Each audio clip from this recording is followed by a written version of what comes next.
So this video is about, does the moon affect the tides and does the moon affect clouds in the sky? So there's a high correlation. The moon is related to the tides. You can't really argue against that. That's the definition of a correlation. And the moon is very predictable with like super tides and all of that stuff. All based on the moon and the relation to Earth, and everything's predictable. There's a formula for it. So you could definitely see that the tides are affected by the moon. Now remember, the Earth is really big compared to the volume of Earth and the volume of the ocean. It's really small. It's like maybe a millionth of, the ocean is like a millionth. It's really small. And so the moon's affecting it, let's say a couple feet, some places like 120, I think is the highest place. Maybe it was 70 or something like that. It's so, tens of feet. And so it's affecting a little bit, like the gravity of the moon, right? If it's affecting the water, that's why there's the water gets attracted to the moon. And so does it affect the clouds? Well, you have to understand with the clouds, it's basically water with the sun, and it's going through all that heat. So it's in a gas form, but eventually it gets to a level where it starts becoming liquid again.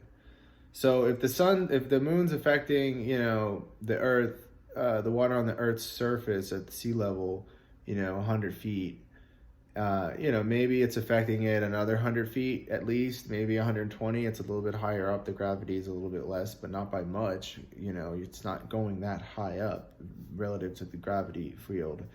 Gravity is not going to be that much different up there. So if you were standing at that height where clouds are, you're going to feel gravity.